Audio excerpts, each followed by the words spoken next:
Bonjour les amis, voilà je suis revenue. Après toutes ces chagim, moi je me suis pas beaucoup occupée de vous, mais je vous ai pas oublié.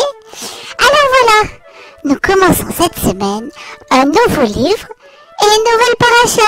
La paracha Bereshit, dans le livre Bereshit, le premier livre des Chamisha Chomshei Torah, des 5 livres de la Torah. Alors voilà, qu'est-ce qui se passe dans cette paracha? Eh ben, je ne veux pas vous faire l'affront de vous détailler ce qui se passe. Hein. Je suis sûre que vous savez tous que Akadosh Baruch Hu a fait le monde en 6 jours. Hein, il a créé tout, il a tout mis à sa place, il a fait le Shabbat où il s'est arrêté. Alors moi je continue. Hachem considère qu'il n'est pas bon que Adam, l'homme, reste tout seul. Et c'est pour ça qu'il va l'endormir et qu'il va lui prendre un côté. Il y en a qui disent que c'est un côté, il y en a d'autres qui disent que c'est une côte. Et avec ça, il va faire la femme Chava. Oui, en fait, il y a des midrashim qui expliquent que Akadosh Baruch Hu, il a séparé Adam de Chava. Adam et Chava vont être placés dans un gan magnifique, un gan à jardin, le gan Eden. Tout le monde connaît le gan Eden, comme il est beau, avec toutes ces fleurs, ces fruits, avec tous ces oiseaux, avec tous les animaux, avec magnifique, magnifique. Mais on aurait pu croire que l'histoire allait s'arrêter là. Eh ben pas du tout les enfants, pas du tout. Les ennuis vont commencer. Hachem permet à Adam et à Chava de manger de tous les arbres qui se trouvent dans ce magnifique jardin. De tous, sauf un, le Etz Hadaat HaTov VeHara, l'arbre de la connaissance du bien et du mal. Et alors là, les enfants, c'est à ce moment-là qu'intervient le serpent qui est le roi des animaux d'alors, le serpent qui était très grand et très fort, le serpent qui voulait être plus que Adam et Chava. Alors il a cherché la faiblesse de Adam et Chava. Ah mais mes amis, écoutez un petit peu. Le Nachash va convaincre Chava de manger ce qu'elle n'avait pas le droit de manger, le prix du Etz Hadaat.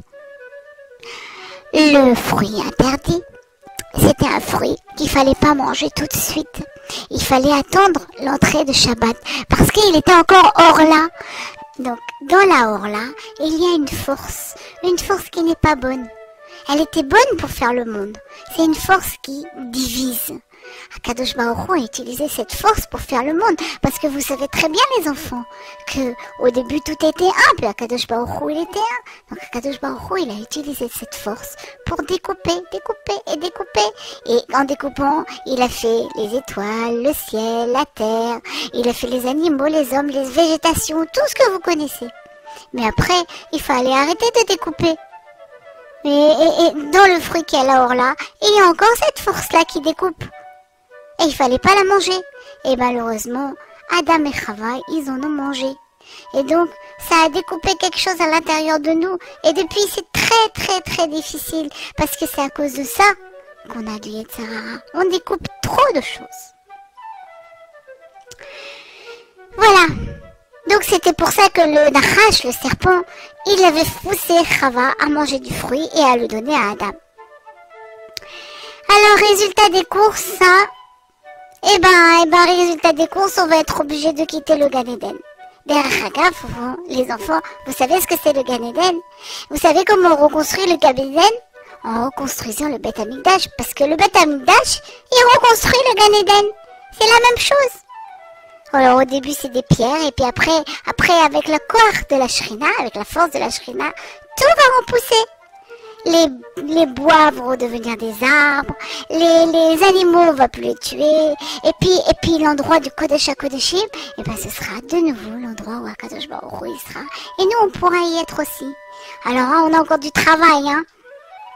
Alors nous on en est là, hein. On a quitté le Gan Eden et on essaye de le reconstruire avec le Beth Amikdash. Mais dans Bereshit, pour revenir à notre paracha, ce n'est pas terminé. Adam et Chava vont avoir 3 fils, Caïn, Evel et Shet. Une belle famille, hein. Oh, tu parles. C'était terrible, les enfants, terrible. Parce que la première fois qu'un homme a tué un autre homme, Caïn, qui était tellement jaloux de son frère, va le tuer. Non, alors, lorsque je vous disais que les problèmes arrivaient, je n'ai pas menti, hein. Alors, à la fin de notre paracha, on nous détaille toute la chronologie des générations hein, pour arriver à Noach. Et oui, à Noach, c'est la paracha de la semaine prochaine. Alors, je vous dis à bientôt. Ah, j'oubliais. Nous avons une énigme cette semaine, on va la dire dans notre petit film. Et s'il vous plaît, les enfants, répondez. Celui qui répond, les 3 premiers qui répondent, recevront un joli cadeau. Alors, quel est donc l'énigme? Vous connaissez tous donc le dicton, le silence est d'or. Eh bien, il prend sa source dans notre paracha. Vous voulez un indice? Lisez le verset 11 du chapitre 2. Alors on attend tous vos réponses. À très bientôt, Shabbat Shalom et encore une fois, Shana Tova.